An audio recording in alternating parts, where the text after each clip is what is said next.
গরমের সময় প্রাণ জুড়াতেও তৃপ্তি পেতে বাজার থেকে কেনার ঝামেলা ছাড়া গাদা গাদা টাকা না খরচ করে বাড়িতেই তৈরি করে ফেলুন এইরকম মালাই কুলফি। তার একটি সহজ রেসিপি আসুন দেখে নিন। মালাই কুলফি তৈরি করতে লাগবে এইরকম স্লাইস ব্রেড। এখানে হোয়াইট ব্রেড নিতে হবে। মাত্র 2 পিস স্লাইস ব্রেড দিয়ে আপনারা তৈরি করে ফেলতে পারেন এইরকম দারুণ লোভনীয় আইসক্রিম। এই রকম মালাই কুলফি যদি বাড়িতেই তৈরি করে ফেলতে পারেন, দেখবেন খেতেও যেমন দুর্দান্ত হবে আর খুবই স্বাস্থ্যকর হবে। তাহলে আর দেরি না করে ঝটপট তৈরি করে ফেলুন। এই সহজ রেসিপিটি দেখে যে কেউ বানাতে পারবে। প্রথমেই দেখুন লাগবে এই রকম হোয়াইট ব্রেড, আর ব্রেডের সাইডের যে ব্রাউন পোর্শনগুলো কেটে বাদ দিয়ে দিচ্ছি, মাঝখানের হোয়াইট পোর্শনটাই নিতে হবে। তার জন্য ব্রেডের সাইডগুলোকে প্রথমে কেটে বাদ দিয়ে দিতে হবে। এর আগেরও একটি রেসিপিতে আমি চকলেট ছাড়া কী করে চকলেট আইসক্রিম বানাবেন তার একটি সহজ রেসিপি দিয়েছি, চাইলে ওখান থেকেও দেখে নিতে পারেন। আর গরমের সময় আইসক্রিম খেতে কিন্তু সবারই কম বেশি খুবই ভালো লাগে। এই রকম সহজেই বাড়িতে তৈরি করে ফেলুন, দেখবেন খেতে আরও ভালো লাগবে। ব্রেডের সাইডগুলোকে কেটে নিয়ে তারপরে মিক্সচার গ্রাইন্ডারে গুঁড়ো করে নিতে হবে। একেবারে মিহি করে গুঁড়ো করতে হবে, তাহলে দেখবেন দারুণ হবে। আর এদিকে কড়াইতে নিয়ে নিচ্ছি ফুল মিল্ক ক্রিম। মেজারিং কাপের 1 কাপ নিচ্ছি ফুল মিল্ক ক্রিম। এর সঙ্গে মিশিয়ে নিচ্ছি 2 টেবিল চামচ চিনি, অর্থাৎ এখানে 50 গ্রামের একটু কম থাকবে চিনি দিতে হবে।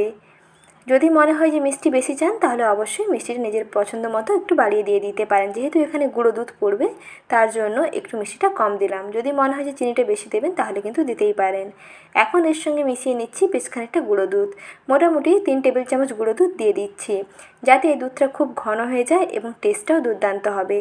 আর দুধ যখন একটু উষ্ণ গরম হয়ে আসবে, তখন দিয়ে দেবেন গুঁড়ো দুধ। তাহলে দেখবেন লিকুইড দুধের সঙ্গে গুঁড়ো দুধটা খুব ভালোভাবে মিশে যাবে। একেবারে ফুটন্ত দুধের মধ্যে গুঁড়ো দুধ দিলে কিন্তু গুঁড়ো দুধ ভালোভাবে মিশতে চায় না, অনেক সময় ডলা ডলা পাকিয়ে থাকে। তাই একটু উষ্ণ গরম হয়ে আসলে সেই পর্যায়ে গুঁড়ো দুধ মিশিয়ে দেবেন, দেখবেন খুব সুন্দর লিকুইড দুধের সঙ্গে মিশে যাবে। এখন ভালো করে দুধটাকে জাল দিয়ে নিচ্ছি। মোটামুটি 4 থেকে 5টা পলব আসবে, একটু ঘন হয়ে যাবে, তখন দিয়ে দিতে হবে এই রকম 1 থেকে 2টি এলাচ। এই এলাচ দেওয়াতে এর টেস্টটা দেখবেন বহু গুণে বেড়ে যাবে আর সেন্টটাও দারুণ হবে।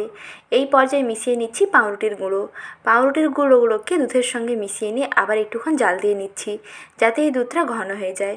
এই সময়টা কিন্তু বেশি লাগবে না, খুব কম সময়ের মধ্যে দেখবেন দুধ খুব তাড়াতাড়ি ঘন হতে শুরু করবে।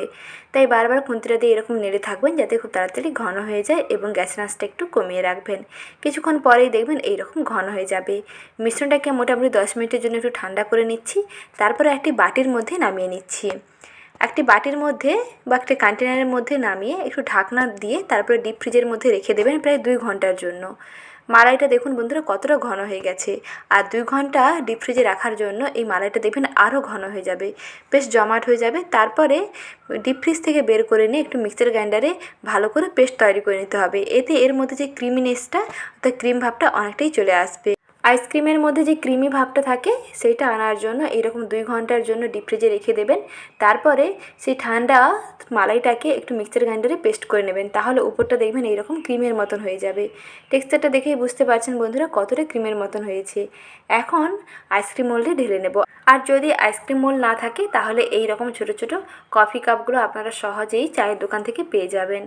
সেখান থেকে এরকম কফি কাপগুলো নিয়ে নেবেন। তারপরে মালাইটাকে ঢেলে নিচ্ছি, আর ওপরে একটি ফয়েল দিয়ে ভালো করে আটকে দেবেন। আর ফয়েল যদি না থাকে, তাহলে এরকমটি প্লাস্টিককে চৌকো করে কেটে নিয়ে তারপরে সুন্দর করে রাবার দিয়ে আটকে দেবেন, যাতে এর মধ্যে ওপরটা বরফ না জমে যায়। তার জন্য ওপরটা সবসময় ভালো করে ঢাকনা দিয়ে ঢেকে রাখতে হবে, নাহলে কিন্তু আইসক্রিমের ওপরটা বরফ হয়ে যায়। তার জন্য এরকম ফয়েল কিংবা এরকম প্লাস্টিক দিয়ে ভালো করে ঢেকে দেবেন।